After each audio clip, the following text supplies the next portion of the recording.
मैं चाहता हूं कि सुधीर जोशी का केस तुम लोग पब्लिक प्रोसिक्यूटर बनकर सरकार की तरफ से। मिस्टर नटराजन ने आपके हाथों में केरोसिन से भरी बोतल देखी, मिस्टर शास्त्री ने आपके हाथों में लाइटर देखा।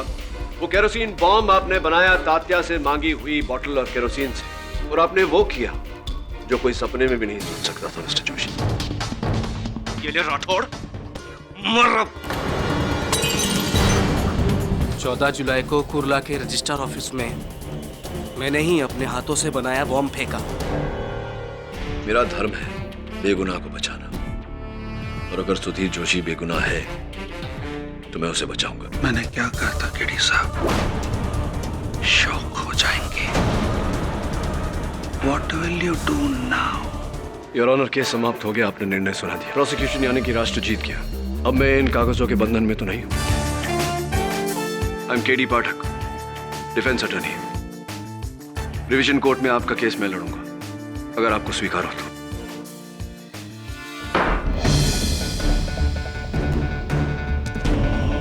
कुछ करो सूरी साहब, कुछ करो। अब तक तो पचोरी की वजह से आपको और मारे को कटघरे में नहीं आना पड़ा, पर अब ये केडी हमें अदालत में जरूर घसीटेगा। और एक बात सुन लो, अगर मेरी पोल खुली ना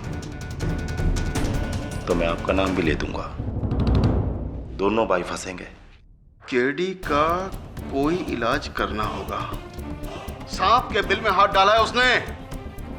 ऐसा जहर चढ़ाऊंगा कि पूरी जिंदगी उतार नहीं पाएगा। अरे क्या हुआ भजनलाल, खाना क्यों नहीं खाता?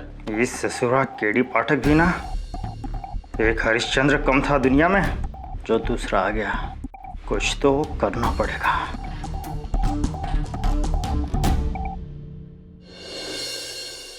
अच्छा खासा केस खत्म हो गया, पर इस केडी पाठक की वजह से ये लोग फिर मुझे घसीटेंगे।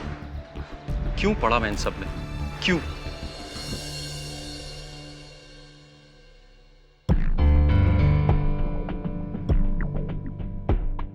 Hello बोइडे sir. सर मैं नटराजन, 1 महीने का अर्जेंट लीव चाहिए सर।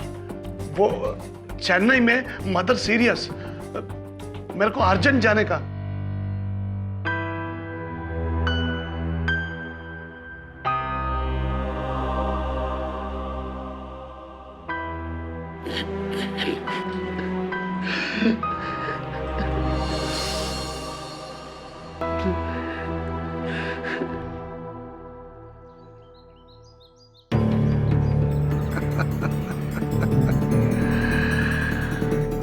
आगे जाके लड़ना हैगा केडी साहब, लड़िए, किधर भी जाके लड़िए, सुप्रीम कोर्ट में जाके लड़िए। हमारा काम तो खत्म हो गया हैगा। हम तो चले अपने गांव अमरौली। Good bye.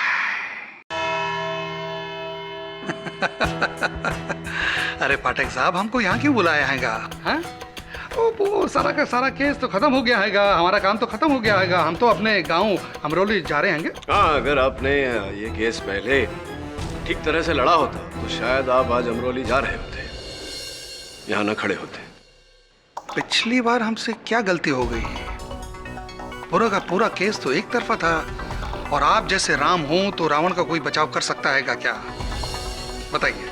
इस हिसाब से तो फिर आपका भी यहाँ आज बचाव होना कठिन है पचौरी साहब।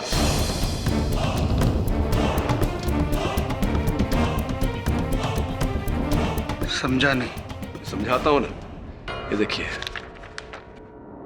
रजिस्ट्री आपके नाम की अमरौली में जो जमीन का टुकड़ा आपने खरीदा, 2 दिन पहले ही रजिस्ट्री हुई है इसकी। हाँ, तो खेती बाड़ी के लिए रिटायरमेंट प्लान अच्छा है, इन्वेस्टमेंट भी अच्छा है। तो कितने रुपए दिए आपने इसके? 12.5 लाख रुपए। 3.5 लाख रुपए। क्यों झूठ बोल रहे हैं आप? श्यामलाल बिश्त जी जिनसे आपने ये जमीन खरीदी, उनका लिखित बयान जज साहब की मेज पर रखा हुआ है, जिसमें ये लिखा हुआ है कि आपने 12.5 लाख नकद कैश देकर ये जमीन उनसे खरीदी।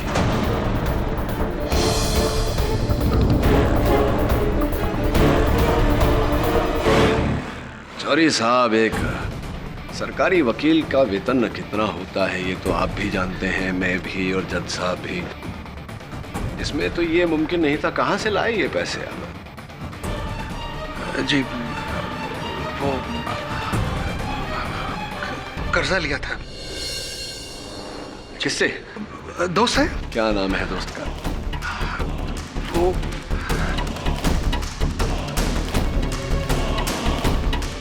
पंकज पंचामिया। फोन लगाइए उन्हें, नंबर तो होगा आपके पास। अरे फोन लगाइए ना, इतना दिलदार दोस्त आपका 12.5 लाख रुपए आपको यूं ही दे दिए और फोन नंबर नहीं दिया। हाँ लगाइए, निकालिए, कहाँ है फोन? निकालिए। अरे निकालिए, अरे निकालिए, लगाइए। पंकज पंचमिया, मैं नंबर ढूंढ दूं आपको? नहीं। हाँ ये लीजिए, डायल किया। बात करिए, धन्यवाद करिए पैसों के लिए।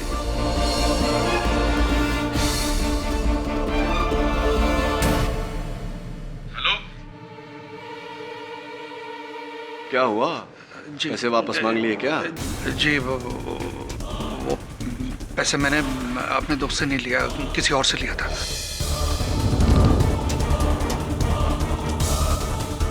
अच्छा, किसी और से लिया? किससे लिया आपने? किससे लिए पचौरी साहब? किससे लिए पैसे आपने? बिल्डर सूरी साहब से।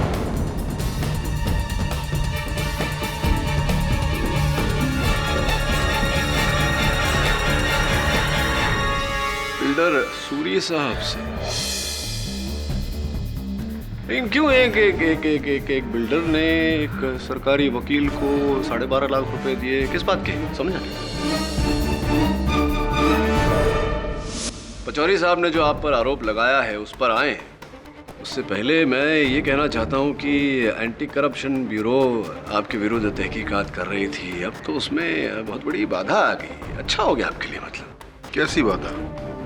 बाधा वही आग कुर्ला रजिस्ट्रार ऑफिस में लगी। सुना है कि वहां आपके विरुद्ध जो आपकी प्रॉपर्टी के कागजात थे वो तो सारे जलकर राख हो गए। न रही बांस न बजेगी बांसुरी। आपका तो स्थिति अच्छी हो गई।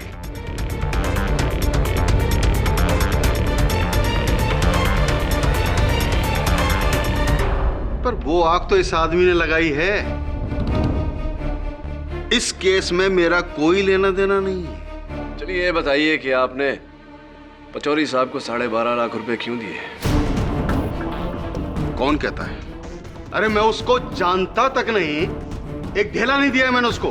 कम ऑन मिस्टर सूरी, आपने पचौरी साहब को 12.5 लाख रुपए दिए केस हारने के, ताकि आपके लगाए हुए आग के आरोप में सुधीर जोशी फंसे। किया कि नहीं आपने ऐसा?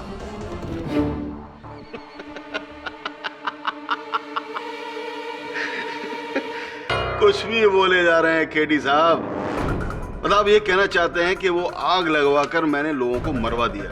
जी केडी साहब, मैं कानून बहुत अच्छी तरह से जानता हूं और पढ़ा है। बिना सबूत के एक इल्जाम नहीं लगा सकते आप मेरे पर। मिस्टर पाठक, आप तो बड़ी तेजी से रंग बदल रहे हैं। भूल गए कि आप ही ने मिस्टर जोशी के खिलाफ सबूतों और गवाहों की लंबी लिस्ट खड़ी की है, जिसकी वजह से फांसी के फंदे से बचेंगे नहीं है। फंदा तो मुझे इस केस पर लगता नजर आ रहा है Dubas sir. Please take a seat, allow me to explain. जी सर, मैंने मिस्टर जोशी के हाथ से वो लाइटर गिरते हुए देखा था।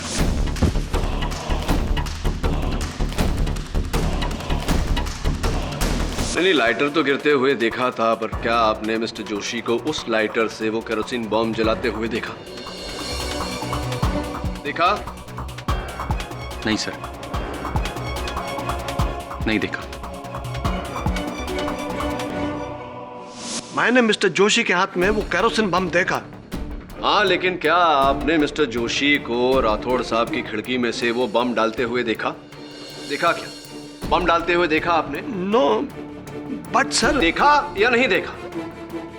नहीं देखा सर। नहीं देखा तो हो सकता है किसी और ने कोई और बम डाला हो मिस्टर राठौड़ की खिड़की में से, हो सकता है या नहीं? 2 लोग, 2 बम।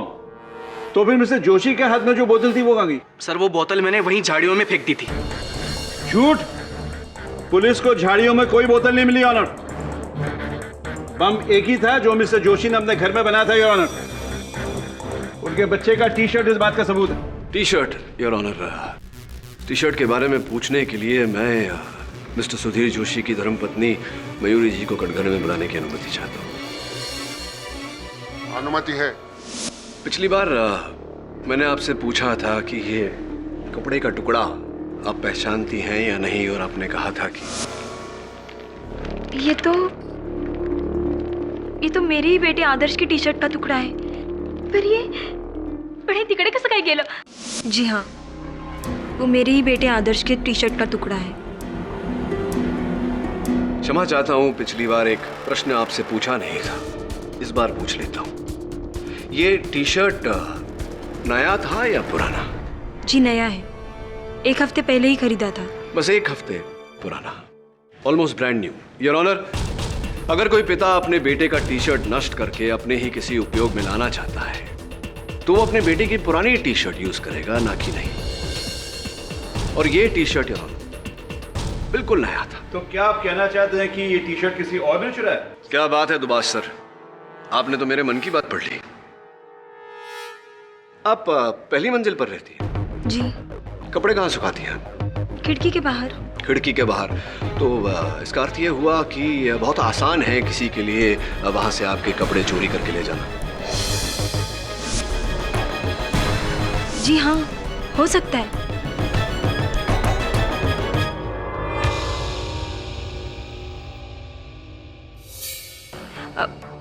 वो थैली और टी शर्ट मैंने एक ही दिन धोए थे और वो गायब भी हुए थे। और वो बोतल जिसमें केरोसिन था, वो तो मिस्टर जोशी ने खुद तात्या से मांगी थी ना? आपके पास मिट्टी का तेल है क्या? मिट्टी का तेल मतलब घासलेट? हाँ हाँ हाँ, और अगर कोई पुरानी बोतल हो ना तो वो भी चाहिए। अच्छा हुआ आपने तात्या की याद दिला दी मुझे। पिछली बार उनसे वार्तालाप अधूरी रह गई थी, इस बार पूरी कर लेते हैं। तात्या जी, आपसे पिछली बार मैंने पूछा था कि सब जरा जोर से बोलिए। पिछली बार मैंने आपसे पूछा था आपकी आंखों के बारे में। आपकी आंखों की रोशनी कम हो गई है, ठीक से दिखता नहीं है आपको, राइट? याद है आपको? हाँ याद है, मगर साहब मुझे तो साफ साफ दिखाई देता है। साफ साफ दिखता है? नहीं तात्या जी, आपको साफ साफ नहीं दिखता। अंधेरे में तो आपको कुछ भी नहीं दिखता। इसीलिए उस रात को जो व्यक्ति केरोसिन और बॉटल मांगने आया था आपके पास, आपने सुधीर जोशी समझ के उसे गलत पहचाना है। साहब, आप कौन होते हो ये बोलने वाले कि मेरे को अंधेरे में साफ दिखाई नहीं देता?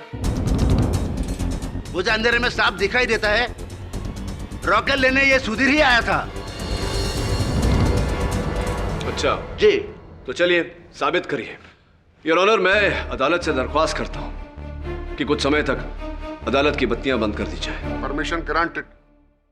Thank you your honour. Lights off please. आइए।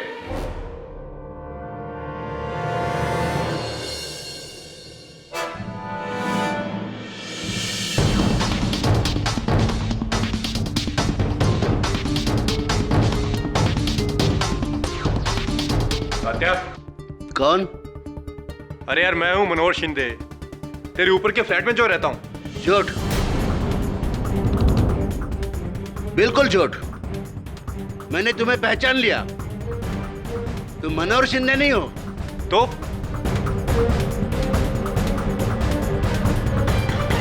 तुम वही पुलिस इंस्पेक्टर हो जिसने सुधीर को गिरफ्तार किया था। मैं तुम्हारा चेहरा साफ साफ देख सकता हूं। तुम हो inspector Dave.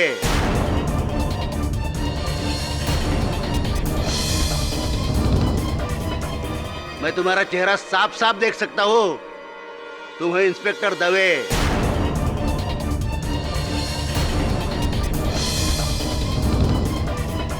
Lights on please. Thank you mister Pathak for your experiment. Tatya ने जब 15 फुट दूरी से अंधेरे में इंस्पेक्टर दवे को पहचान लिया, तो उस रात अपने घर के दरवाजे पे 2 फुट की दूरी पे क्या वो मिस्टर जोशी को नहीं पहचान पाते?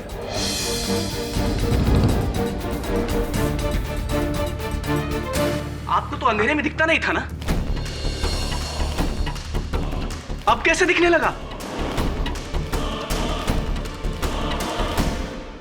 उस रात मिस्टर जोशी ही गए थे योर ऑनर तात्या के घर बोतल और केरोसिन मांगने,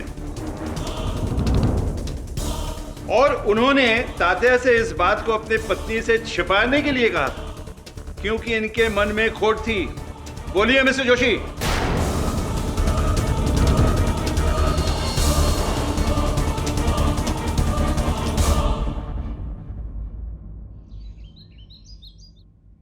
केरोसिन। उस रात सिर्फ 3 फुट की दूरी से तात्या मुझे नहीं पहचान सके थे, सिर्फ 3 फुट। स्लेट। और कल अचानक उनकी आंखें इतनी तेज हो गई कि इतनी दूरी से उन्होंने इंस्पेक्टर दवे का बैच पढ़ लिया। रॉकेल। ऐसा कैसे हो सकता है?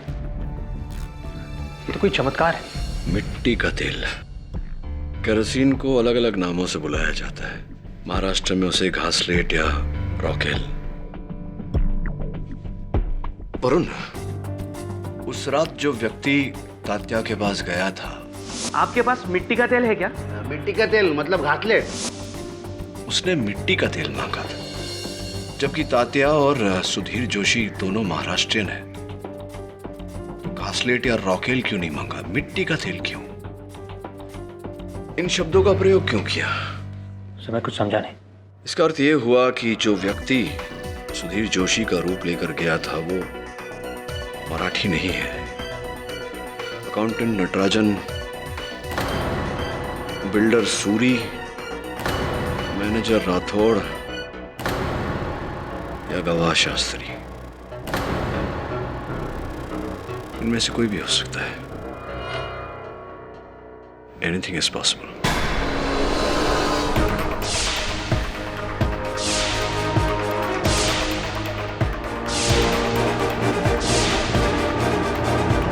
वरुण, इस केस पर रोशनी तभी पड़ेगी जब हमें यह पता चलेगा कि तात्या की आंखों की रोशनी लौट कर कैसे आ गई। मैं मनोहर शिंदे ऊपर वाले फ्लैट में रहता हूँ ना। अच्छा अच्छा मनोहर, अरे कैसा है तू? बिल्कुल ठीक। तू मनोहर शिंदे नहीं है तो फिर घर के अंदर कैसे आ रहे? तुम्हें अंधेरे में ठीक से दिखाई नहीं देता है ना तात्या? आप कौन होते हो ये बोलने वाले कि मेरे को अंधेरे में साफ दिखाई नहीं देता? मुझे अंधेरे में साफ दिखाई देता है। रॉकेट लेने ये सुधीर ही आया था। समय उससे मिलता हूँ, शायद कुछ पता चल जाए। या डू दैट। Right sir.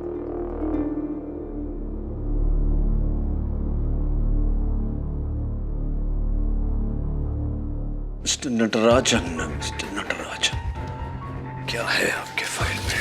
क्या कहती है आपकी फाइल? नटराजन, तुम्हें किसने कहा कि मेरी आंखें पहले से ठीक नहीं थी? मेरी आंखें तो पहले से ही ठीक थी। नहीं तात्या, तुम्हारी आंखें पहले ठीक नहीं थी। तुमने रातों रात कैटरैक्ट का ऑपरेशन करवाया। ये तुम्हें कैसे पता चला? ये मोटा काला चश्मा, ये आई ड्रॉप्स जो ऑपरेशन के बाद आंखों में डाली जाती है। बोलो तात्या, सच बोलो। मैंने 3 दिन पहले आंखों का ऑपरेशन किया है। फिर ये बात तुमने अदालत में क्यों नहीं कही? नहीं कह सकता। जिसने मुझे मेरा ये ऑपरेशन करवाया है उसने मुझे धमकी दी है कि मैं अगर किसी से कुछ कह दूंगा तो वो मुझे जान से मार देगा। धमकी? किसने धमकी दी तुम्हें? नहीं बता सकता मैं। तात्या, तुम्हारा गलत बयान सुधीर जोशी को फांसी पर लटका देगा। तात्या, तात्या मेरी बात सुनो। तात्या उसकी बीवी है, 2 छोटे छोटे बच्चे हैं। तात्या, तुम्हारी नजर अब भले ही सही हो, पर क्या तुम उनसे कभी भी नजर मिला पाओगे? सोचो तात्या, सोचो। नहीं, मैं कायर बन के नहीं रह सकता। कायर बन के मैं इन गलत लोगों का साथ नहीं दे सकता। मुझे पता है मुझे किसने धमकी दी है। मैं पहचानता हूं उसे, पहचानता हूं वो कौन है।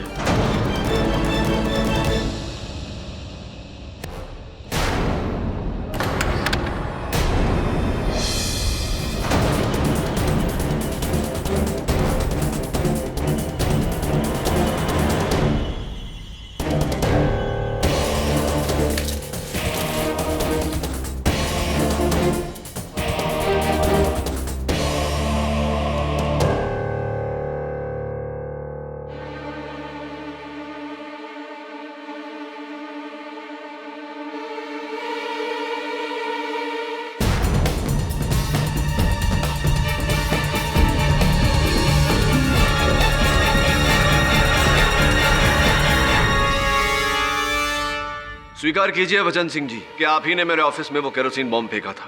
ये बम हमने नहीं फेंका साहब, कसम से। तो फिर उस बोतल पर आपकी उंगलियों के निशान कैसे आए? वो और केवल इतना ही नहीं योर ऑनर, मेरे ऑफिस की बाहर की दीवार पर इन्हीं के पंजे का निशान पाया गया है। ये रही फिंगरप्रिंट की रिपोर्ट। क्यों किया आपने ये कांड, बताइए। साहब, हम आपको डराना चाहते थे ताकि आप ये केस छोड़ दें और सुधीर जोशी को फांसी हो जाए। क्यों? क्योंकि जोशी के ईमानदारी के भूत से सब परेशान थे। न तो खुद खाता था और न ही डिपार्टमेंट में किसी को खाने देता था। अगर वो केस जीत जाता तो फिर आ जाता हमारी छाती पे दाल उगलने। तो इसीलिए आपने अपने ही कार्यालय में आग लगाई और सुधीर को फंसाया? नहीं साहब, उस दिन मैं छुट्टी में था, मैं ऑफिस आया ही नहीं था। हमने नहीं लगाई थी वो आग। लेकिन तात्या के घर तो तुम ही गए थे वो केरोसिन और बोतल लेने। नहीं साहब, वो घासलेट मैंने नहीं लिया था, वो किसी और ने लिया होगा। वही जिसने रजिस्ट्रार ऑफिस में आग लगाई और जिसने हमें भेजा आपके ऑफिस में आग लगाने को। अच्छा, किसने भेजा आपको? जिसके लिए हम काम करते थे, मिस्टर राठौड़।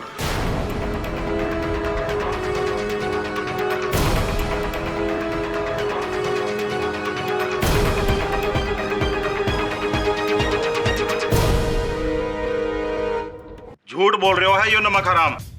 सर, मैंने ना भेजा इसको आपके ऑफिस। इस राठौड़, क्या तात्या भी झूठ बोल रहे हैं?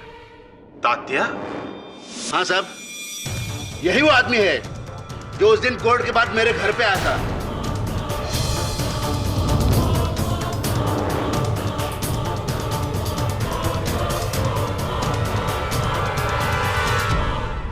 केड़ी को पता चल गयो है कि तेरी आंखें कमजोर हैं बुड्ढे, और उस रात को तूने जोशी को नहीं किसी और को देखा था। इससे पहले कि अगली पेशी में ये बात वो सबके सामने उठाए, ये ले पकड़ पकड़। आज ही रात को मैं तेरी आंखों का ऑपरेशन करवा के इन्हें ठीक कर दूंगा। और सुन, इस बात का जिक्र अगर तूने किसी के सामने भी करा तो यहीं आके मारूंगा जान से। अदालत में मैं केडी को गलत साबित करना चाहता हूं, समझा? अरे घूर क्या रहा है? तेरी वजह से मैं इस जोशी को नहीं फंसाने वाला। जा, क्या करना है ना वो कर ले। सुधीर बेटा, मुझे माफ कर देना सुधीर बेटा। मैंने ही तात्या को धमकी दी और भजन सिंह को वो बम दिया था आपके ऑफिस में फेंकने को।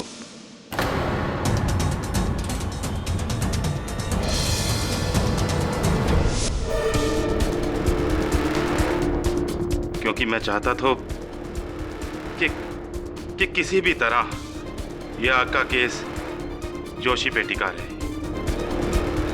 क्योंकि अगर ये केस उससे हटता तो बात माथे पे आ जाती।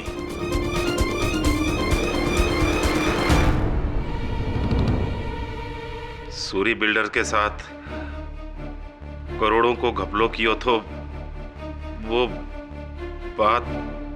ये तो केवल आधा सच हुआ मिस्टर राठौड़। पूरा सच ये है कि वो आग आप ही ने लगवाई थी। नहीं सर, वो आग हमने नहीं लगाई। मैं तो ऑफिस में नहीं था सर। मुझे आप पर संदेह इस कारण से हो रहा है क्योंकि आपने पहले फोन करके सुधीर को 1 बजे वहां बुलाया और फिर आप अचानक लंच करने चले गए। जब आपके दफ्तर में आग लगी तो सब लोग वहां मौजूद थे, आप ही नहीं थे वहां, क्योंकि आप जानते थे कि वहां आग लगने वाली है और सुधीर को आपने इस कारण बुलाया था ताकि आग लगाने के आरोप में ये बेचारा फंस जाए। तो एक काम कर, ऑफिस आ जा, मैं तेरे को समझाता हूँ। 1 बजे आ जा। ठीक है, आता हूँ।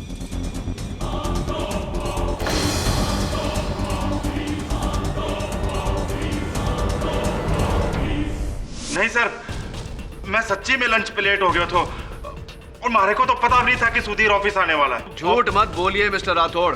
नहीं सर, सर भगवान कसम मैंने सुधीर को फोन नहीं किया सर। टेलीफोन रिकॉर्ड्स के अनुसार वो फोन कॉल आप ही के कैबिन के फोन से गया है। सर मारे को नहीं पता ये सब कैसे हुआ।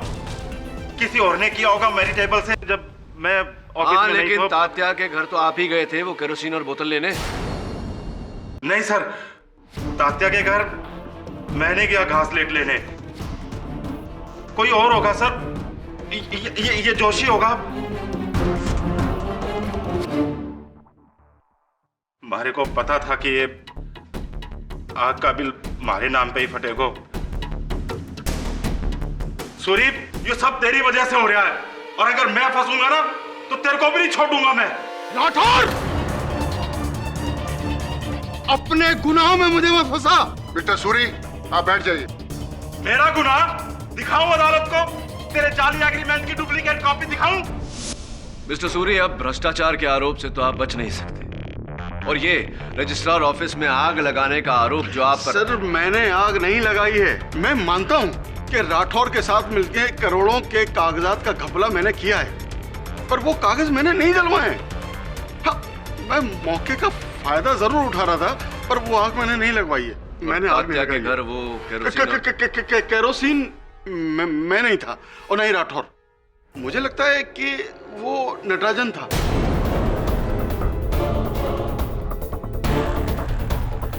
अच्छा, क्यों ऐसा लगता है? मुझे राठौर बता रहे थे कि पिछले महीने वो नटराजन की जगह किसी और को प्रमोशन देने वाले थे। ये बात सुनकर नटराजन ने राठौर के साथ झगड़ा किया और धमकी भी दी थी। मैं अपने ऑफिस में आग लगाएगा? And the reason is what? मेरे को प्रमोशन नहीं मिला? ये राठौर पागल हो गया। जोशी, तूने अच्छा किया इसके ऊपर बम फेंका। Well done. ऐसे लोगों के साथ ऐसे ही होना मांगता है। नटराजन, जितना पूछा जाए उतना ही बोलिए। ये बताइए कि जिस समय आग लगी उस समय आप अपने सीट पर नहीं थे, कहाँ थे आप? मैं वो लंच करने गया था। लंच में गए थे? लंच तो आप घर से लाते हैं और रोज अपनी मेज पर ही लंच करते हैं। फिर जिस दिन आग लगने वाली थी उसी दिन आप अपने मेज पर नहीं थे, क्यों? क्योंकि आप जानते थे कि आग लगने वाली है, इसलिए दफ्तर से बाहर चले गए। मैं अपने चेयर पे इसलिए नहीं था क्योंकि मैं बोइडे साहब के पास गया था। क्यों? मिस्टर शास्त्री का एग्रीमेंट को लेकर। मिस्टर शास्त्री का एग्रीमेंट लेकर? हाँ सर, मिस्टर शास्त्री हमारा साहब बोइडे के पास कंप्लेंट लेके गया मिस्टर राठौड़ का, घूस मांगने का कंप्लेंट, और मैं विटनेस बनकर गया था उनके साथ। अब समझ में आ रहा है मुझे आपकी ऑफिस पॉलिटिक्स। कहीं ऐसा तो नहीं कि राठौड़ साहब से बदला लेने के लिए आपने अपने दफ्तर में आग लगाई हो? तात्या के घर से वो बोतल, और क्या था बोतल में? केरोसिन। नो, मैंने आग नहीं लगाया सर, आपको गलतफहमी है। मैं तो बोइडे साहब के पास में था, और आप मिस्टर शास्त्री से पूछ लो, वो सुबह से उस दिन हमारे ऑफिस में ही थे। मैं आग नहीं लगाया सर।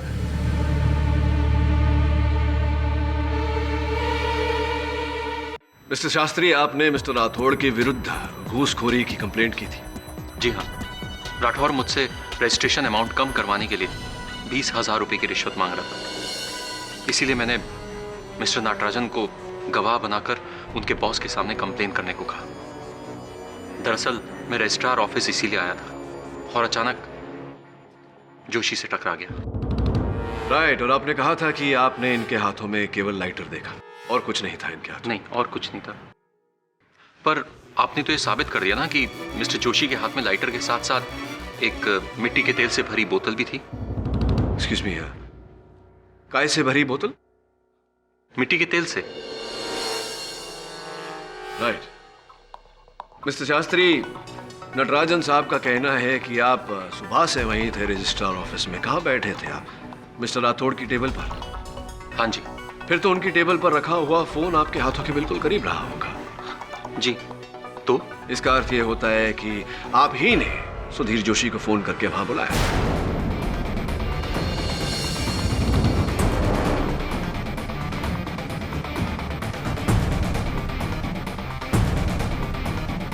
मैं भला ऐसा क्यों करूंगा? मैं तो मिस्टर जोशी को जानता तक नहीं, मेरी उनसे क्या दुश्मनी? हाँ, लेकिन मिस्टर राठौड़ से तो दुश्मनी थी आपकी। देखिए, मैंने उस टेबल से किसी को भी फोन नहीं किया। मिस्टर शास्त्री, रजिस्ट्रार ऑफिस में आग आप ही ने लगाई और आप ही ने सुधीर जोशी को फंसाया है। कबूल कीजिए। किस बिना पर मिस्टर पाठक? योर ऑनर, उस रात जो व्यक्ति तात्या के घर केरोसिन और बोतल मांगने गया था, उसने केरोसिन को मिट्टी का तेल कहा योर ऑनर, यहाँ मुंबई में बहुत कम लोग हैं जो केरोसिन के लिए मिट्टी के तेल शब्द का इस्तेमाल करते हैं। यहाँ रॉकेल या फिर घासलेट का ज्यादा प्रयोग होता है। हमारे किसी भी गवाह ने मिट्टी का तेल नहीं कहा सिवाय मिस्टर शास्त्री के। हो तो क्योंकि मैंने केरोसिन को मिट्टी का तेल बोला तो आप मुझे विलन बना देंगे? सीरियसली मिस्टर पाठक, इतनी सी बात पर आप इन पर इतना बड़ा शक कर बैठे? हर बड़ी बात इतनी ही बात से ही शुरू होती है दुबास सर। बूंद बूंद से सागर बनता है। मिस्टर शास्त्री वही व्यक्ति है जो तात्या के घर गए थे। This is crazy. मैं मिस्टर सुधीर जोशी को नहीं जानता तो तात्या को कहां से जानूंगा? ना तो मैं उस बिल्डिंग में गया और ना उस घर में। मिस्टर शास्त्री, आप तात्या राव के घर केरोसिन और बॉटल लेने गए थे। आपको वहां किसी ने देखा है। मिस्टर सुधीर जोशी के बेटे ने हमें बताया कि आप ही थे। आप ही थे।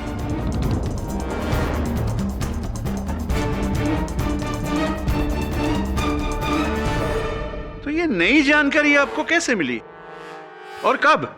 ये जानकारी बहुत पहले से है मेरे पास दुबास सर। सुधीर जोशी के बेटे ने इन्हें ही देखा था उस रात। मैं नहीं था, मैं उस बिल्डिंग में गया ही नहीं। और देखिए, आप जबरदस्ती मुझे इस केस में क्यों घसीट रहे हैं? मैं सिर्फ एक गवाह हूं, सरकार की मदद के लिए यहां पर खड़ा हूं। और आप? लेकिन इस बच्चे ने इन्हें देखा कहां से? अपने दरवाजे की आड़ से। और उनका दरवाजा ठीक तात्या राव के दरवाजे के सामने है। आप ही थे मिस्टर शास्त्री। नामुमकिन। उस बच्चे को जरूर धोखा हुआ है। अगर आप उस बिल्डिंग में नहीं गए तो सुधीर जोशी का बेटा क्यों बोल रहा है कि आप ही थे तात्या राव के घर के सामने? देखिए, मैं बोल रहा हूं ना आपको, मैं वहां पर नहीं था। वो बच्चा झूठ बोल रहा है। बच्चे झूठ नहीं बोलते, झूठ आप बोल रहे हैं मिस्टर शास्त्री। आप गए थे उस रात तात्या राव के घर वो केरोसिन और बॉटल लेने। आप ही ने केरोसिन को मिट्टी का तेल कहा था। आप ही ने फंसाया है सुधीर जोशी को। वो बच्चा झूठ बोल रहा है। मैं बोल रहा हूं ना आपसे। जब बच्चा कह रहा है कि उसने आपको तात्या राव के दरवाजे के सामने देखा था, आप कह रहे हैं कि वो आपको देख नहीं सकता। क्यों ऐसा कह रहे हैं आप? ये हो ही नहीं सकता, क्योंकि मिस्टर जोशी का घर कॉरिडोर की उस तरफ है और बीच में बहुत बड़ी दीवार है और दीवार के इस तरफ तात्या का घर है। तो बच्चा दीवार के आर पार कैसे देख सकता है? बताइए।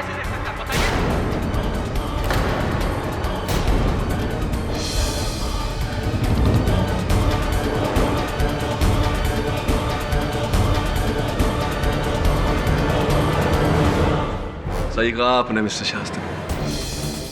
कोई भी दीवार के आर पार नहीं देख सकता, लेकिन ये दीवार जो आपने इस केस के सामने खड़ी की थी, उसके आर पार अभी अदालत साफ साफ देख पा रही है।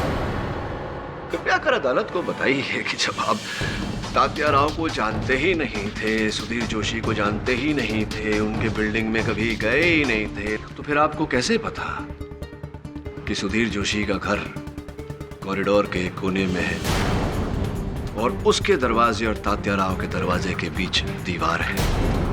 क्या लगता है आपको फंस चुके हैं आप? आपको इकबाल जुर्म करना चाहिए या आगे भी साबित करो?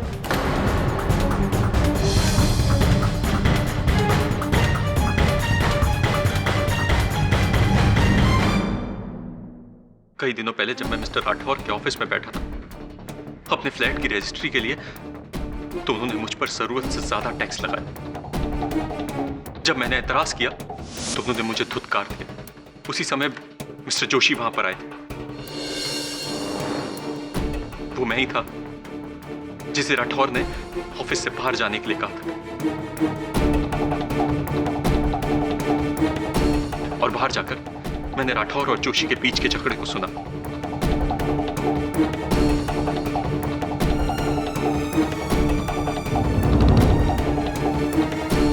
उसके बाद जब राठौर ने मुझे फोन करके रिश्वत मांगी तो मेरा खून खौल गया। देख भाई, अगर तू अपनी रजिस्ट्रेशन और स्टैम्प ड्यूटी में कुछ कम करवाना चाहता है तो तेरे को खर्चा तो करना पड़ेगा। और यहां मैं, एक आम आदमी, बैंक से लोन लेकर अपने गांव की जमीन बेचकर अपनी बीबी के जेवरात गिरवी रखकर पाई पाई जमा करने के बाद भी राठौर जैसे कर्मचारियों का शिकार होते हैं। और वहीं दूसरी ओर सूरी जैसे अरबपति बिल्डर, जिनका एक दिन का खर्चा मेरी जिंदगी भर की कमाई से भी ज्यादा हो सकता है। राठौर जैसे लोग उन्हें करोड़ों की छूट देते हैं।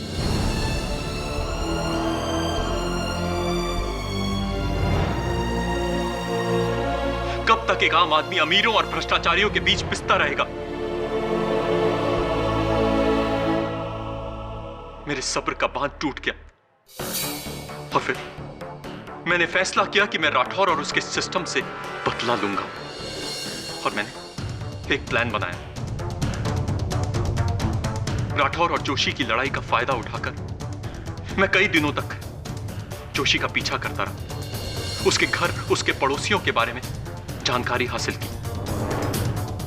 वहीं से मुझे पता चला कि तात्या को रात को दिखाई नहीं देता। वो मैं ही था जो उस रात तात्या के घर में जाकर उनसे बोतल और मिट्टी का तेल मांगा।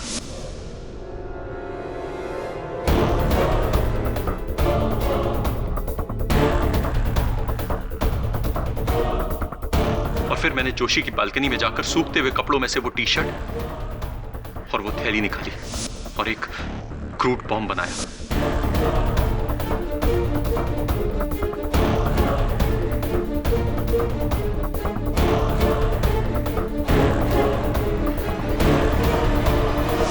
वो मैं ही था जिसने राठौर की टेबल से उसकी आवाज में जोशी को फोन करके वहां बुलाया।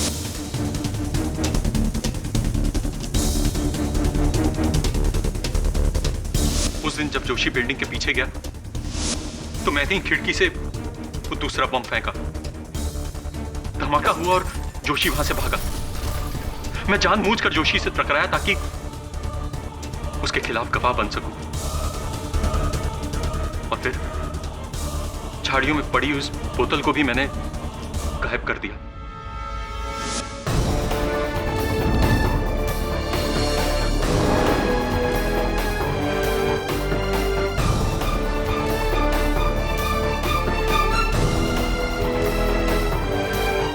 वो आग मैंने ही लगाई थी।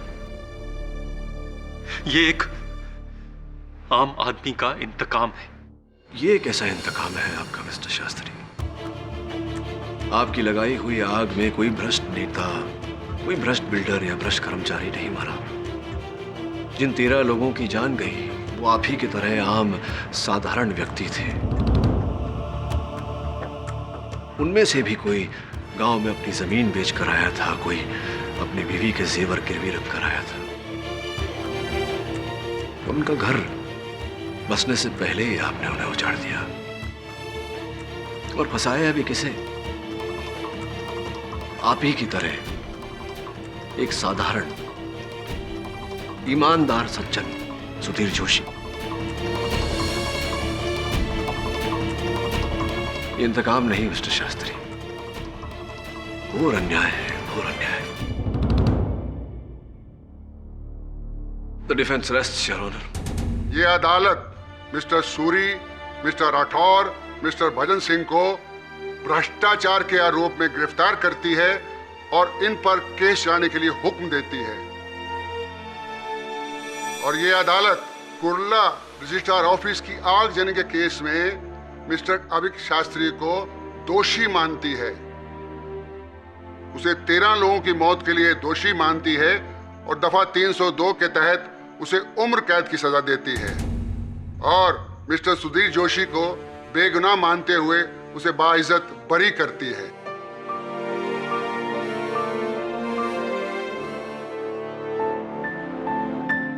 Case is closed.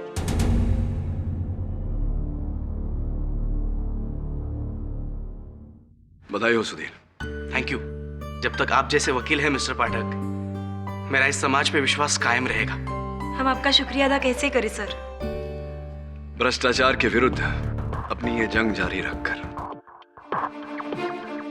इस समाज की अदालत का सबसे बड़ा केस हम केवल एकजुट होकर ही जीत सकते हैं। Am I right or am I right?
साला कमीना। क्या हुआ? सेकंड लीड बोल रहा था, एक डायलॉग भी नहीं है तेरा, एक्स्ट्रा बना दिया तुझे। वेट तो करो, इंटरवल से पहले पूरा सॉन्ग है मेरा। Just wait and watch. देखता हूँ, अगर नहीं आया ना तो छोड़ूंगा नहीं साले को। चुप करो, सब लोग सुन लेंगे। सर जी, मूवी तो अच्छी चल रही है। देखिए, लोग भी एंजॉय कर रहे हैं।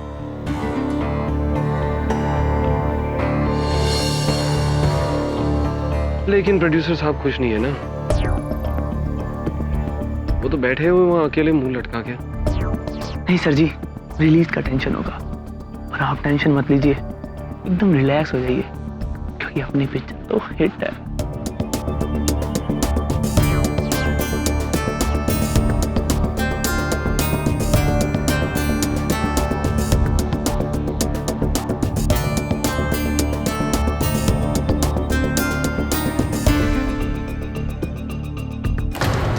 बोला था ना मैंने तुझे, कोई सॉन्ग नहीं आएगा तेरा। बेवकूफ बनाया उसने तुझे। पवन श्रीवास्तव, झूठ बोला तूने मेरी स्टोरी को। प्लीज, किधर है सॉन्ग? फैसल, बाहर निकालो इससे। नहीं छोड़ूंगा, छोड़ूंगा नहीं तुझे। फैसल, से बाहर निकालो। छोड़ो मुझे, बाहर निकालो इसे। तुझे जान से मारूंगा। छोड़ो मुझे, जान से मारूंगा तुझे। नहीं छोड़ूंगा, छोड़ो मुझे, नहीं छोड़ूंगा मैं उसे। उसे मेरी गर्लफ्रेंड को झूठ बोला है।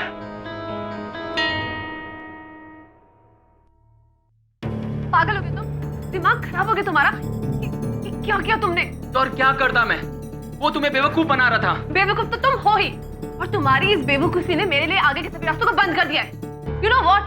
इस तमाशे को देखने के बाद श्रीवास्तव तो क्या, अब कोई और प्रोड्यूसर भी मुझे काम तक नहीं देगा। Shut up, Gajendra. और तुम अभी इसी वक्त जाओ यहाँ से। और हाँ, तुम तो उससे माफी मांगने से रहे, लेकिन कोई बात नहीं, मैं तुम्हारे बिहाफ पर उससे माफी जरूर मांग लूंगी। ओके, अब just leave from here. Sweetie, don't talk to me, Gajendra. Sweety,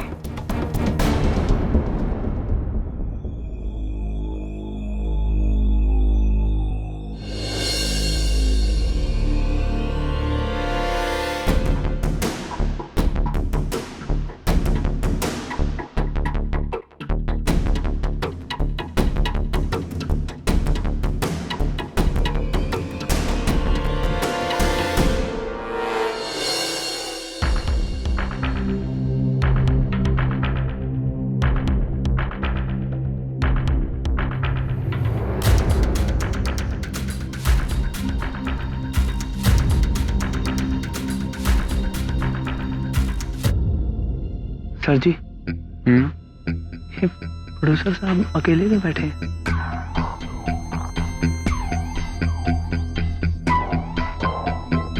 plan तो होगा स्वीटी के साथ बैठना, उसका बॉयफ्रेंड आ गया तो इनका पचका हो गया। ये लड़कियों का चक्कर ना किसी दिन श्रीवास्तव को ले डूबेगा।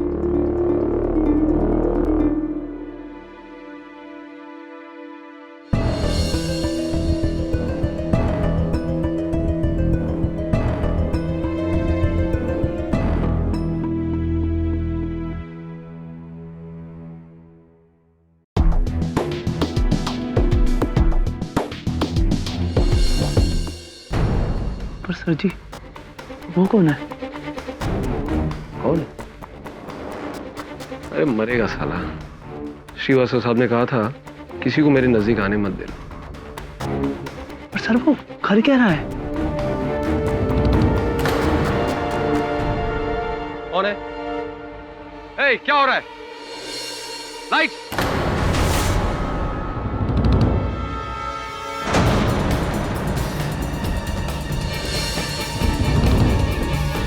सर ये वही है जो झगड़ा कर रहा था, वही है सर ये।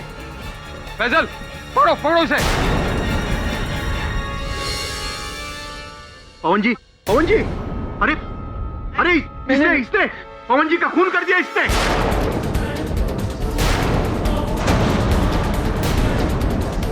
कोई पुलिस को बुलाओ, मैं इसे पकड़ के रखा हूँ। पुलिस को बुलाओ जल्दी। मैंने नहीं मारा जी, मैंने नहीं मारा। अरे मैंने मारा है। इतने सारे गवाह हैं, तूने ही मारा है पवन जी को। अरे बुलाओ कोई पुलिस को। नहीं।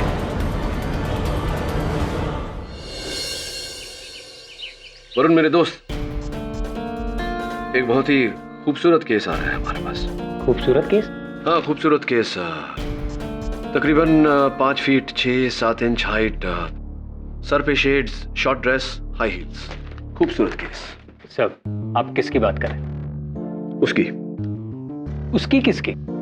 वो जो दरवाजे के पीछे है। सर दरवाजे के पीछे कोई नहीं। कम इन।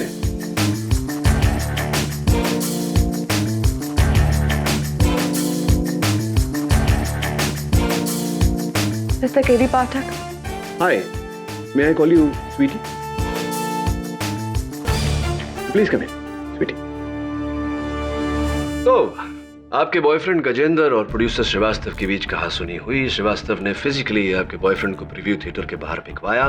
कुछ समय बाद आपके बॉयफ्रेंड श्रीवास्तव की डेड बॉडी उनके मृत शरीर के ऊपर पाए गए। हाथ में सिरिंज लेकर आप चाहती हैं कि मैं ये केस लड़ूं? जी। क्यों आपको इतना विश्वास है कि गजेंद्र बेगुनाह है? क्योंकि गजेंद्र गुस्से में आकर किसी को धमकी तो दे सकता है, लेकिन किसी का खून नहीं कर सकता। वो ऐसा इंसान है ही नहीं। इंसान अक्सर इंसान जैसा होता है वैसा दिखता नहीं, और जैसा दिखता है वैसा होता नहीं। इंसान का क्या है, वो कब क्यों क्या कर ले कुछ समझ में ही नहीं आता। कितना समय से जानती हैं आप गजेंद्र को? मैं गजेंद्र को इतने सालों से जानती हूँ कि मैं इतना श्योरिटी के साथ कह सकती हूँ कि वो किसी का खून नहीं कर सकता। आप एक बार उससे मिल तो लीजिए, आपको खुद विश्वास हो जाएगा कि उसने खून नहीं किया है।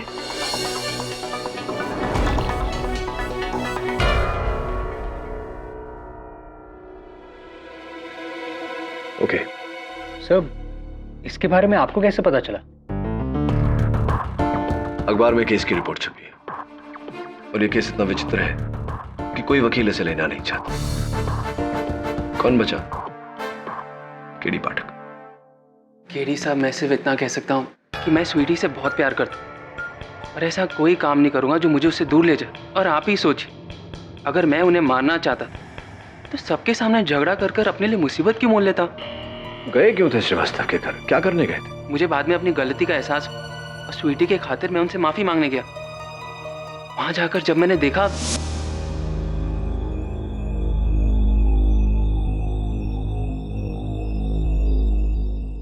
सॉरी सर, सर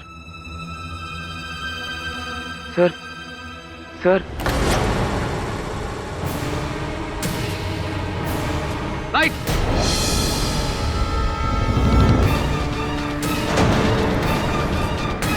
उनके गले में सिरिंज अटकी हुई थी, वो मर चुके थे। मैं सिरिंज निकाल ही रहा था, उतने में लोगों ने मुझे पकड़ लिया। सर प्लीज मेरा यकीन कीजिए, मैंने उन्हें धमकी जरूर दी, लेकिन मैं किसी का खून नहीं कर सकती। मुझे हिंसा से सख्त नफरत है। जज साहब, सुंदर तो नहीं कहूंगा, लेकिन हाँ ये बहुत ही सिंपल सा केस है। प्रोड्यूसर पवन श्रीवास्तव की फिल्म के प्रीव्यू के दौरान मुलजिम गजेंद्र वर्मा ने सबके सामने अपने गुस्से की आवाज में प्रोड्यूसर श्रीवास्तव को जान से मारने की धमकी दी।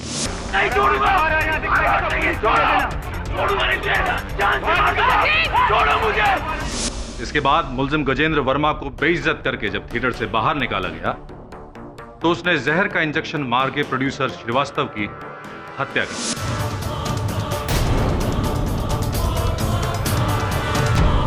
जैसा गजेंद्र एक केमिस्ट रह चुका है, वो अच्छी तरह से जानता है कि कौन सा जहर कितनी मात्रा में दिए जाने से इंसान की तुरंत मौत हो सकती है। और सबसे खास बात यह है जज साहब कि गजेंद्र वर्मा को सिरिंज के साथ रंगे हाथों पकड़ने वाले एक नहीं बल्कि कई लोग।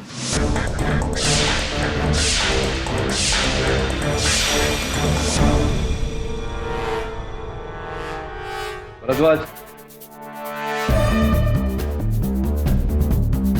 आपकी दलील के अनुसार गजेंद्र निश्चय बना कर गए थे श्रीवास्तव जी को मारने का। तो अपने साथ वो जहर और सिरिंज भी लेकर गए होंगे। जाकर के मार देते श्रीवास्तव जी को। फिल्म के मध्यांतर में इन्हें श्रीवास्तव जी के साथ चिल्ला चिल्ला कर बहस करके लोगों का ध्यान अपनी ओर आकर्षित करने की क्या आवश्यकता थी?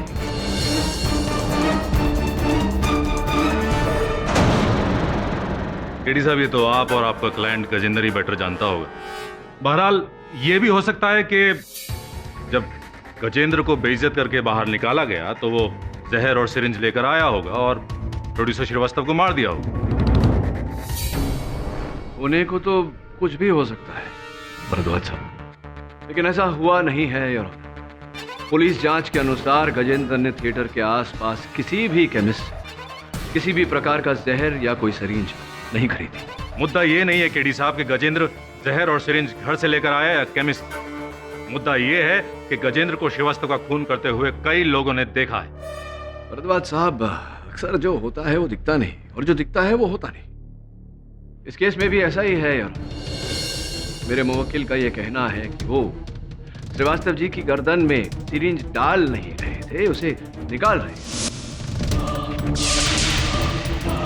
केडी साहब, ये हकीकत तो नहीं हो सकती। हाँ, आपके द्वारा बनाई गई एक बहुत ही सुंदर कहानी जरूर हो सकती है जिस पर कोई भी भरोसा नहीं करेगा। ये अदालत तो बिल्कुल भी नहीं। बस थोड़ी सी प्रतीक्षा कीजिए भरद्वाज साहब, इस कहानी को मैं वास्तविकता में बदल दूंगा। योर ऑनर, मैं डायरेक्टर कमलेश खन्ना को कटघरे में बुलाने की अनुमति चाहता हूँ। इजाजत है? जी कमलेश खन्ना, आप इस चलचित्र के निर्देशक हैं? जी हाँ। ये बताइए कि इस फिल्म के प्रीव्यू के दौरान किसी व्यक्ति को हॉल में अंदर आते देखा, विशेषकर मध्यांतर के बाद? जी नहीं। नहीं सर, और किसी को तो नहीं देखा मैंने। मैं तो फिल्म देख रहा था। बहुत अच्छी फिल्म बनी है वकील साहब, आप भी जरूर देखना। बहुत ही सुंदर केडी साहब, आपकी दलीलों में मजा तो बहुत आ रहा है, लेकिन क्या है कि अदालत का कीमती वक्त भी बर्बाद हो रहा है। इतने सारे गवाहों की गवाही के बाद यह बात तो साफ है कि फिल्म के दौरान गजेंद्र के अलावा प्रीव्यू हॉल में कोई आया ही। इसका मतलब गजेंद्र ने ही पवन श्रीवास्तव का खून किया है।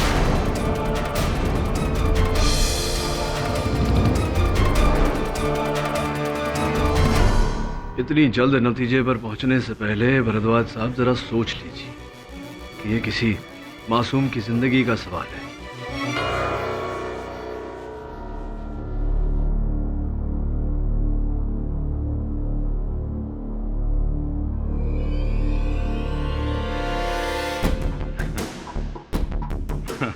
मासूम, बहुत सुंदर केडी साहब। आपके इस मासूम मुवक्किल की मासूमियत का एक बहुत ही उम्दा सबूत अभी अभी मेरे हाथ में। जज साहब, पुलिस रिकॉर्ड से पता चला है कि गजेंद्र वर्मा 14 साल की उम्र में अपने स्कूल के 2 लड़कों के साथ मारपीट और उनके सर फोड़ने के जुर्म में 4 महीने रिफॉर्म हाउस यानी कि बाल सुधार गृह में काट चुके हैं।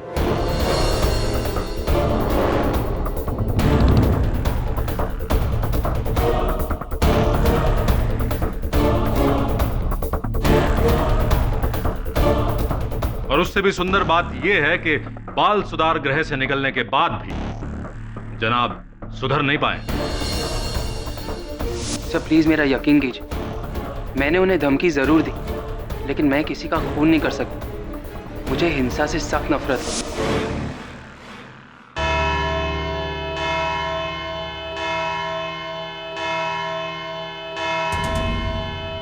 यह अदालत कल तक के लिए मुलतवी की जाती है। The court is adjourned till tomorrow.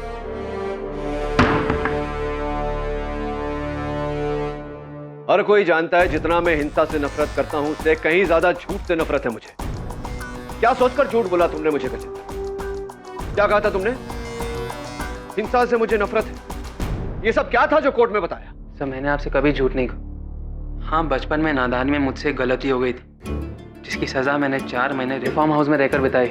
4 महीने मेरे नर्स से भी बदतर थे। रिफॉर्म हाउस से बाहर निकलते ही मैंने डिसाइड कर लिया कि मैं कभी हिंसा का सहारा नहीं लूंगा।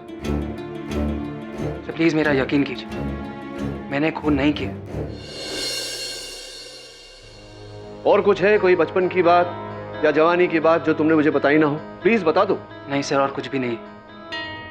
तो श्रीवास्तव यहाँ बैठा था और श्रीवास्तव के इर्द गिर्द बाकी के लोग बैठे थे सीट्स पर। अगर इनमें से कोई श्रीवास्तव की तरफ बड़ा होता, थैंक यू,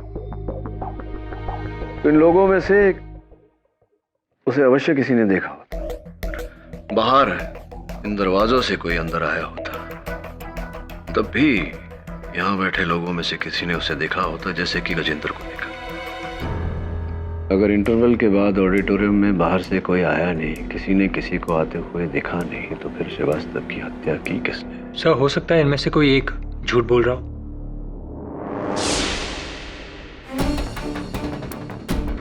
अरुण, आज अपने ऑफिस में कोई आया था? आज नहीं सर। पक्का पता है तुझे कोई नहीं आया था? हाँ सर, I'm 100% श्योर, कोई नहीं आया था। सोच के बता, सवेरे से लेकर के अब तक कोई नहीं आया? सर मुझे पता है कोई नहीं आया था। फिर ये चाय कहाँ से आई? सर ये तो चाय वाला देखिए।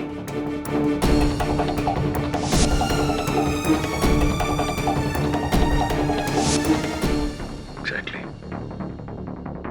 क्या ऑडिटोरियम में भी कोई ऐसा व्यक्ति आया था जो हमेशा वहां से आता जाता रहता है, लेकिन उसकी तरफ ध्यान नहीं देता? सुनील, आप उस थिएटर में अशर हैं, प्रवेशक हैं। जी सर। लोगों को उनकी सीट दिखाने के अतिरिक्त आप वहाँ जलपान, स्नैक्स, कोल्ड ड्रिंक्स इत्यादि भी बेचते हैं। जी सर। तो ये बताइए कि उस दिन उस फिल्म के मध्यांतर के बाद आप थिएटर के अंदर गए थे? जी नहीं सर। सोच के बता। जी सर, मैं सच कह रहा हूँ सर। इंटरवल के बाद सर मैं काउंटर पर ही था सर, मैं अंदर गया ही नहीं सर। ठीक है, बैठिए। Thank you sir. खन्ना साहब, जरा सोच कर बताइए, क्या आपने उस दिन फिल्म के मध्यांतर के बाद हॉल के अंदर किसी को घूमते हुए देखा था? ऑब्जेक्शन जज साहब, बार बार सवाल पूछे जाने से सच्चाई बदल नहीं जाएगी। केडी साहब गवाह पर जोर डाल रहे हैं। Objection sustain. केडी, सवाल दोहराओ मत। क्षमा चाहता हूँ और मेरा दूसरा सवाल, खन्ना साहब, क्या आपने उस दिन मध्यांतर के बाद सुनील अशर को, प्रवेशक को, हॉल के अंदर देखा? ऑब्जेक्शन जज साहब। ओवररूल्ड। KD continue. देखा था? देखा था या नहीं सुनील को? खन्ना साहब बताइए। केरी साहब, सच बताऊं तो मैं इतना नर्वस था कि होश में नहीं था। उस वक्त अगर अशर हुआ भी तो मैंने नोटिस नहीं किया। आप नर्वस थे, आपने नोटिस नहीं किया। जी हाँ, बैठिए। जी, थैंक यू। नहीं सर, मैंने अशर को कहीं नहीं देखा। हाँ सर, मुझे याद आ रहा है, उस दिन इंटरवल के बाद अशर वहां पर आया था। एक्चुअली सर, उस दिन इंटरवल में जो कुछ भी हुआ उसे देखकर मेरी जान सूख गई थी।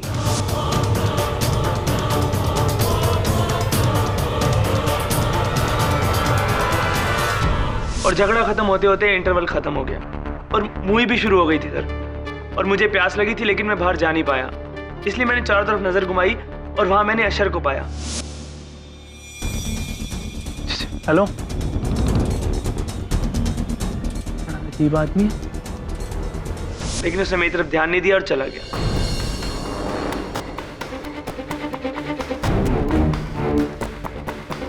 कहाँ चला गया? सर शायद पीछे की तरफ गया होगा। एक्चुअली मैंने ध्यान नहीं दिया। साहब मैंने पहले भी कहा मैं नहीं था। अरे ऐसे कैसे नहीं थे? अभी अभी उस फिल्म के असिस्टेंट डायरेक्टर ने अपने कथन में कहा है कि उन्होंने आपको देखा था हॉल के अंदर। आप कह रहे कि आप नहीं थे, ऐसा कैसे हो सकता है? साहब जब मैं अंदर गया ही नहीं तो फिर कोई मुझे कैसे देख सकता है? कितने अशर हैं तुम्हारे थिएटर में? साहब वैसे तो 2 है, लेकिन उस दिन दूसरा छुट्टी पे गया था, मैं अकेला ही ड्यूटी पे था। एक अगर उस दिन छुट्टी पर था तो स्पष्ट बात है कि जिसको देखा है असिस्टेंट डायरेक्टर साहब ने, वो आप ही थे, आप ही हॉल के अंदर थे। नहीं साहब, मैं भगवान की कसम खा के कहता हूँ, मैं उस दिन हॉल में नहीं था।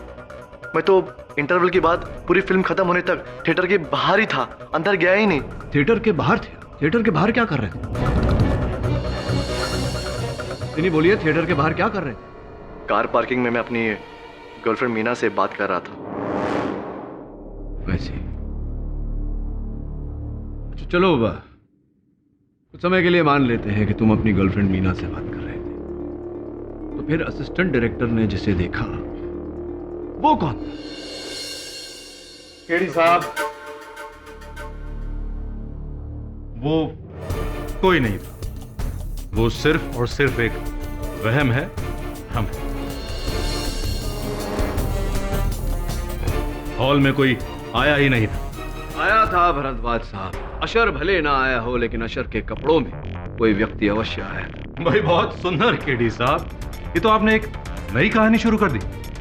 शुरू नहीं की, इसी कहानी को खत्म करने का समय आ गया है भरद्वाज साहब। और इस कहानी का आखिरी बात उस थिएटर का वॉचमैन, योर ऑनर। आपका नाम? दुर्योधन प्रसाद साहब। दुर्योधन प्रसाद साहब।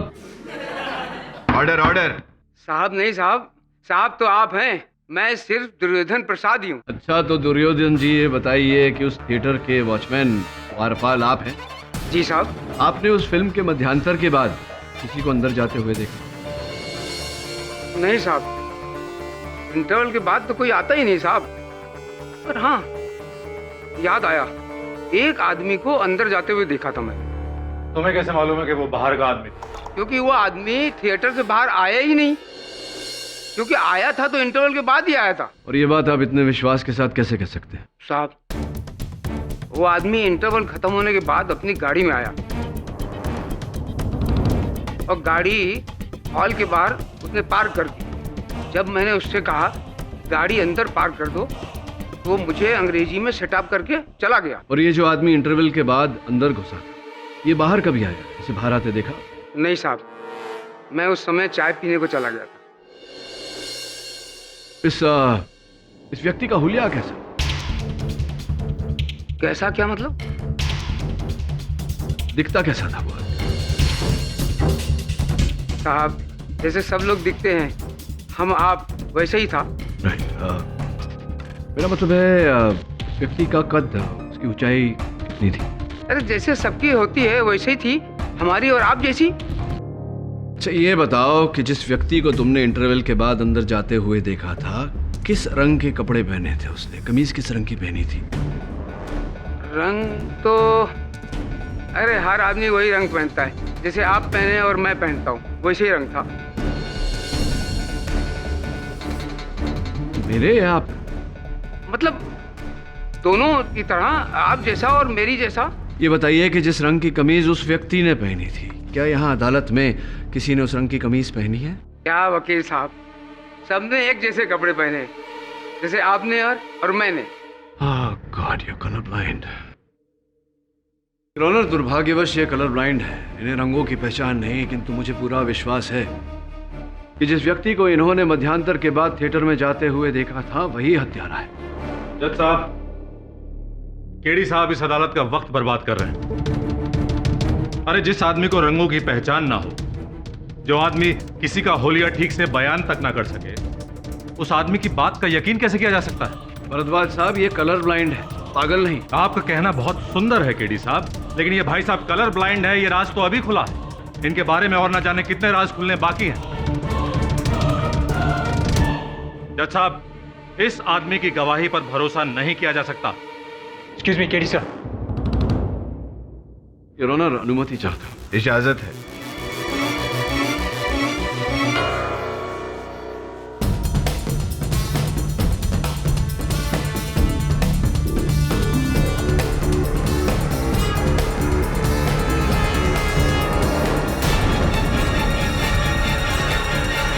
खान साहब आइए, पधारिए कटघरे में।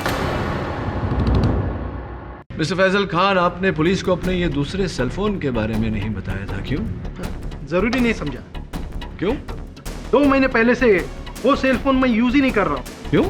दरअसल 2 महीने पहले वो सेलफोन चोरी हो गया था। ऐसी तो आपने वो सिम कार्ड को रद्द करवाया होगा, कनेक्शन कटवाया होगा? नहीं। पुलिस में रिपोर्ट की होगी सेलफोन चोरी होने की? जरूरत ही नहीं समझी। अब वैसे भी पुराना फोन था, बहुत तकलीफ दे रहा। नहीं खान साहब, फोन तो पुराना था, समझ गया। कनेक्शन तो आप ही का था, सिम कार्ड तो आप ही का था, आपने उसे कटवाना जरूरी नहीं समझा?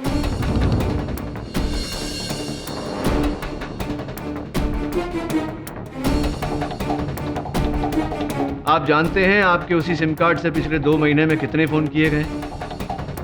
ये होंगे, मुझे क्या, मेरे सिम कार्ड में तो बैलेंस ही नहीं था, मुझे कौन सा नुकसान। अब इसमें आपका क्या नुकसान हुआ है ये तो समय ही बताएगा खान साहब। वैसे कहाँ चोरी हो गया था आपका ये शूटिंग के वक्त खो गया। हो गया? हाँ। समय पहले आपने बोला चोरी हो। किसी ने निकाल लिया होगा या कहीं कहीं पॉकेट से गिर गया होगा, मुझे क्या पता। सर जी, आपको शूटिंग के टेंशन के बारे में कुछ पता नहीं, जान हलक में अटकी रहती है। साहब, केडी साहब इस आदमी के दूसरे सेलफोन के बारे में पूछ के पता नहीं क्या प्रूव करना चाहते हैं। केडी, आपको इस आदमी पे शक है? योर ऑनर, मुझे तो शक भरद्वाज साहब पर भी है। मतलब क्या आपका? मतलब ये भरद्वाज साहब कि मुझे शक है कि आप मुझे भटकाने की कोशिश कर रहे हैं, लेकिन योर ऑनर मैं ये साबित कर दूंगा कि खान साहब के खोए हुए सेलफोन या चोरी किए गए सेलफोन और इस हत्या के केस के बीच गहरा ताल्लुक है। Your honour, the defence request for a 2-hour interview. यह अदालत 2 घंटे के लिए स्थगित की जाती है।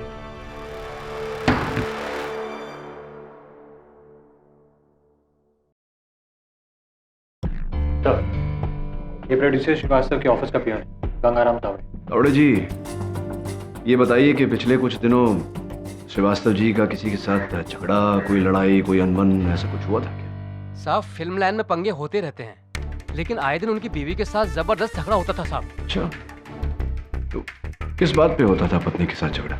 वो लड़कियों को लेकर शक करती थी, जरा जरा सी बात पे ऑफिस में पहुंच जाती थी, सबके सामने उनको उल्टा सीधा बोलती थी, उनके फोन चेक करती थी और फोन के बिल भी चेक करती थी, और तो और साहब हमको पैसे देती थी उन पर नजर रखने के लिए, और वो कहाँ जाते हैं, किससे मिलते हैं और कौन कौन लड़की उनके साथ घूमने जाती है। धन्यवाद, अब बाहर इंतजार। जी साहब। वरुण, मुझे श्रीवास्तव पर संदेह हो रहा है। सोच, जिसकी बीवी इतनी शक्की हो, जो खुद इतना रंगीन मिजाज का हो, वो अपने इन रंगीले कार्यों के लिए खुफिया सेलफोन तो अवश्य रखे, क्योंकि उसकी बीवी उसके सेलफोन के बिल्स चेक करती थी, वो अपने नाम पर फ़ोन तो लेगा नहीं। मुझे पूरा विश्वास है कि फैजल खान का फ़ोन श्रीवास्तव के पास ही था। वो फ़ोन कंपनी से कुछ पता चला क्या? सर, मैंने फ़ोन कंपनी से पता किया, वो दूसरे सेलफोन से जो लास्ट कॉल किया था उसका लोकेशन श्रीवास्तव का ऑफिस ही। तो जा फिर ढूंढ, ज़्यादा समय नहीं बचा। Right sir.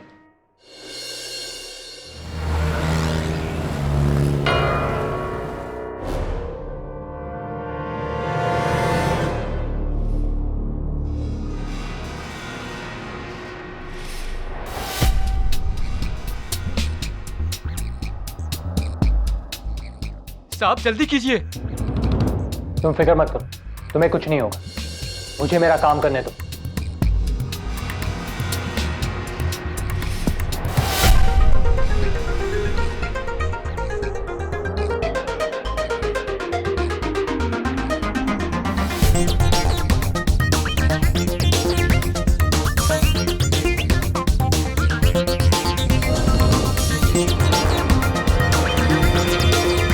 साहब जल्दी कीजिए, नहीं तो मेरी नौकरी चली जाएगी अगर किसी ने देख लिया तो। वहीं पे खड़े रहो।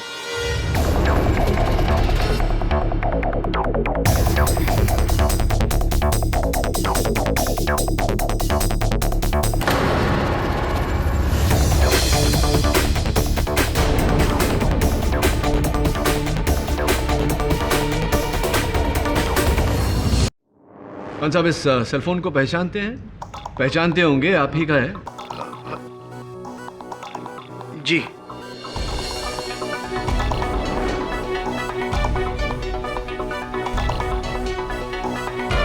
हकीकत यही है सर कि ये सेल नंबर मेरा है ही नहीं। श्रीवास्तव साहब ने मेरे नाम पे ये नंबर लिया था। वैसे मैं तो नौकर आदमी हूँ सर जी, मालिक के हुक्म को टाल थोड़ी ना सकता हूँ। लेकिन कसम खाकर कहता हूँ सर कि जिस दिन से मैंने ये नंबर और ये फोन श्रीवास्तव साहब को दिया ना, उस दिन से मैंने ये मोबाइल की शक्ल तक नहीं देखी। अब आज ही देख रहा हूँ। योर ऑनर, इस सेलफोन से पिछले 2 महीने में हर रोज लगातार एक ही नंबर पर कॉल्स किए गए, और वो नंबर सुरभि सक्सेना का है। सुरभि सक्सेना को जानते हैं? हाँ, अब सुरभि सक्सेना।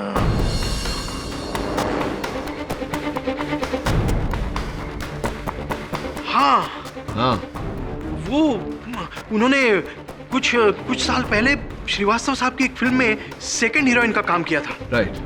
और कुछ महीने पहले वो श्रीवास्तव साहब के ऑफिस में भी उनसे मिलने आई थी। सुरभि सक्सेना, सुरभि जी, कृपया कर अदालत को बताइए कि आप फिल्म प्रोड्यूसर पवन श्रीवास्तव को कैसे जानती थी?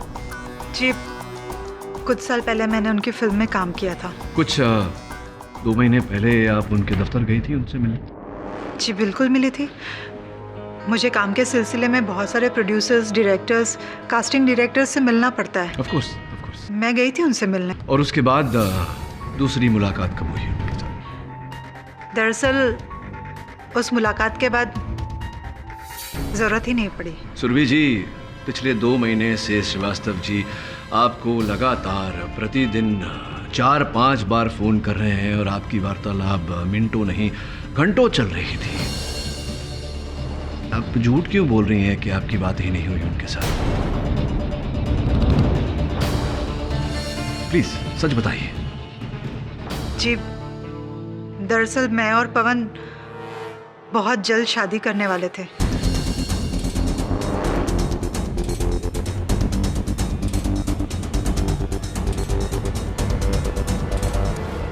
ये 2 महीने पहले ही आप उनसे मिली और इतने कम समय में प्यार हुआ, शादी तक बात पहुंची। ये क्या किस्सा है, जरा विस्तार में समझाइए। एक्चुअली कई साल पहले मैंने पवन की एक फिल्म की थी और देखते ही देखते हम दोनों एक दूसरे के बहुत करीब आ गए और पवन ने एक दिन मुझसे शादी करने का फैसला कर लिया। लेकिन मेरे पति की जिद के कारण मुझे मुंबई और ये फिल्म इंडस्ट्री छोड़नी पड़ी और उसके बाद पवन से भी कांटेक्ट छूट गया। लेकिन कुछ महीने पहले मेरे पति की डेथ के बाद मैं वापस मुंबई आ गई और फिर से फिल्मों में काम करने की सोची और इसी सिलसिले में एक बार फिर मेरी मुलाकात पवन से हुई।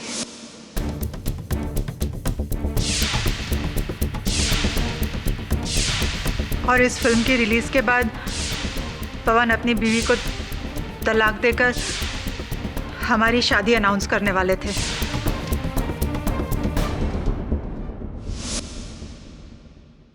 सुरभि जी, आपके पतिदेव के निधन पर हम शोक जताते हैं। और कौन कौन है आपके परिवार में? जी, मेरा बेटा भूषण। भूषण को आपके इस विवाह से कोई आपत्ति या कोई एतराज तो नहीं? नहीं, बिल्कुल नहीं। इनफैक्ट भूषण और पवन एक दूसरे को बहुत पसंद करते थे। तो इस समय क्या व्यस्तता है आपके सुपुत्र की, क्या करते हैं वो? जी, वो एक NGO रन करता है। अभी ब्लड डोनेशन कैंप में बिजी है। He is a social worker.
Hi. Hi. बड़ी सफाई से आप इंजेक्शन का इस्तेमाल करते हैं। रोज काम। अच्छा। मिस्टर भूषण श्रीवास्तव? जी नहीं, मैं भूषण सक्सेना हूँ। श्रीवास्तव नहीं है?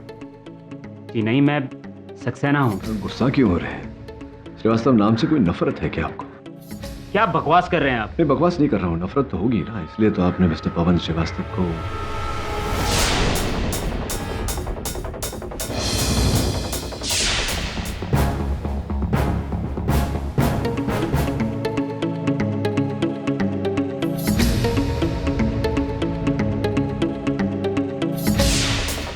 जाइए, मुझे और भी काम है।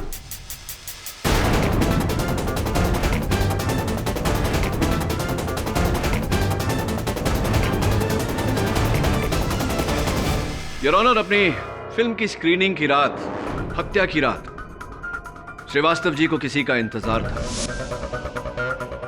और जिस व्यक्ति का वो इंतजार कर रहे थे वो नहीं चाहते थे कि वहां उपस्थित लोगों की नजर उस पर पड़े, इसीलिए वो पीछे की रो में अकेले बैठे हुए थे।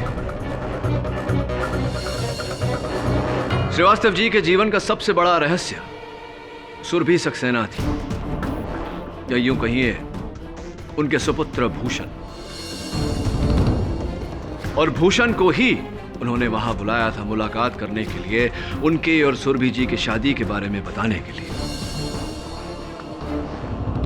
भूषण के इतिहास को टटोलने के बाद हमें पता चला कि लिटरेचर में एमए करने के बावजूद उनकी दिलचस्पी समाज सेवा में थी।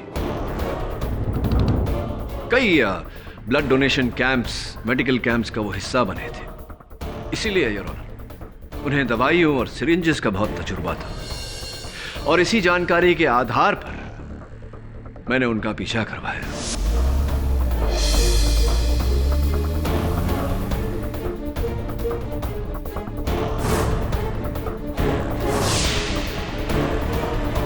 मेरे सहायक वरुण भूषण की गाड़ी की डिक्की में से उस थिएटर के प्रवेशक का ये यूनिफॉर्म मिला, जिस यूनिफॉर्म को पहनकर भूषण ने श्रीवास्तव जी की हत्या की थी।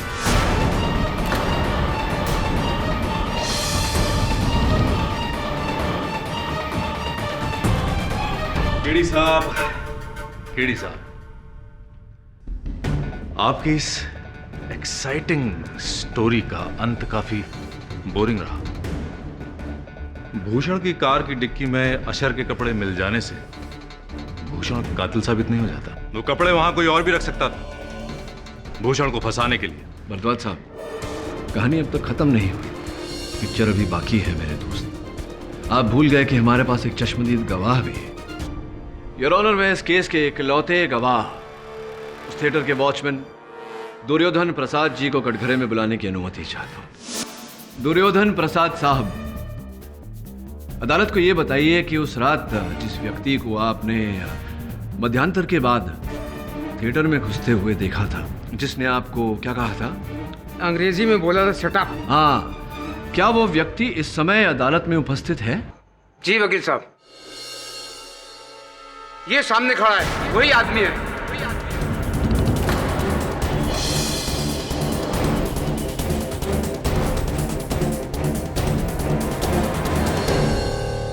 योर ऑनर, जब से मेरी माँ ने उस पवन श्रीवास्तव से शादी करने का फैसला लिया था, तभी से मेरे दिल में नफरत का बीज पनपने लगा।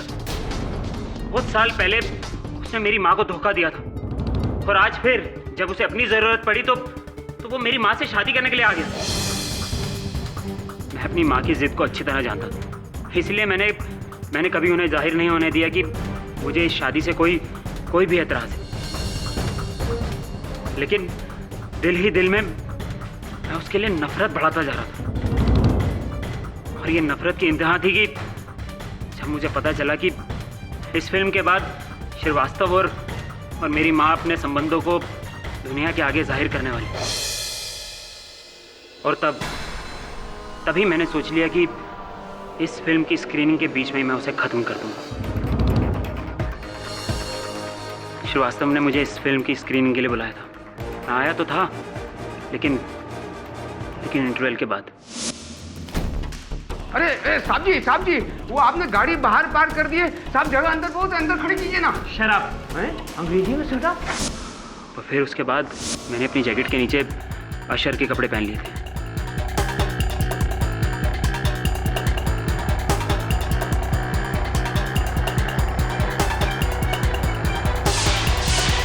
अंधेरे में मैं श्रीवास्तव के पास पहुंचा। इससे पहले कि श्रीवास्तव कुछ समझ पाता, मैंने उसके गले में इंजेक्शन उतार दिया। जैसा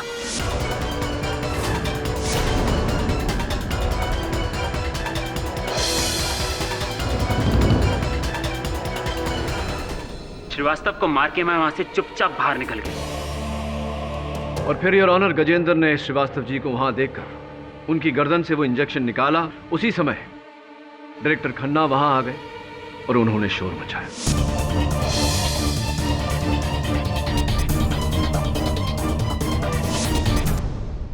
the defence rest your honour. तमाम गवाहों और सबूतों को मद्देनजर रखते हुए यह अदालत गजेंद्र वर्मा को निर्दोष पाते हुए उसे बाइज्जत बरी करने का हुक्म सुनाती है और भूषण सक्सेना को दोषी पाते हुए उसे गिरफ्तार करके उस पर केस चलाने का आदेश देती है। The case is closed.